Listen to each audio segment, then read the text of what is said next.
මොකද මහත්තයා අපි මෙතන වාහනේ නවත්තන් ඉන්නේ. ඇන්කල් මගේ අයියා පොඩ්ඩක් එනවාකෝ මෙතන අපි ආ පොඩ්ඩක් ඉස්සරහින් දාගෙන යමු. කොච්චර හොඳ මහත්තයෙක්ද. ගිනියව්වේ වේලි බස් එකක් එනකන් හිටපු මාව වාහනේටත් නග්ග ගත්තා. මහත්තයාගේ අයියා වාහනට නගිනකොට මට පුළුවන් ඉස්සරහින් මම පස්සේ සීට් එකට යනවා. කොහෙද අංකල් යන්නේ? මහත්තයාගේ අයියා නගිනවනේ මම පිටිපස්ස සීට් එකෙන් නගින්න. නෑ පිස්සු මේ හෙමෝන් නැහැ. පිස්සුද අංකල්? මෙන්න මෙහෙන් ඉස්සරහට. අනේ එහෙම හරි නෑ මහත්තයා. මහත්තයාගේම අයියා කෙනෙක් නගිනකොට මේ පිටමනුස්සයා ඉස්සරහින් ඉඳලා පුළුවන්ගේ.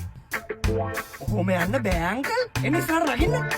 මේ මහත්තයාට හොඳට මනුස්සකම පිහිටලා තියෙනවා. කමක් නෑ මහත්තයා මම පස්සේ සීට් එකේ එන්න. අනේ ඕයි. නැගපන් ඉස්සරහින්. මහත්තයා කියන සිංහල තේරෙන්නද නාගේ වහන්තරාවට? නැගපන් ඉස්සරහින්. අපේ පවුලේ මගේ ඩ්‍රයිවිං අවුල් කේ ඉස්සරහ සීට් එකේ යන්නේ. ඈ ගිය මාසේ පුංචි ඉස්සරහ සීට් එකේ දාගෙන ගිහලා වාහනයක් ඕවර්ටේක් කරද්දි මූණට ආපු බස් එකෙන් බැරුනේ පුංචි ඇඟට කපලා.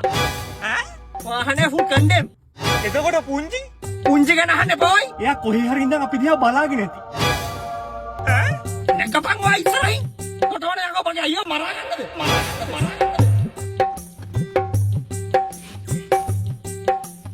මහත්තයා එක්ක මම බස් එකේ එන්න. අනේ ඔය මේ නැගපන්.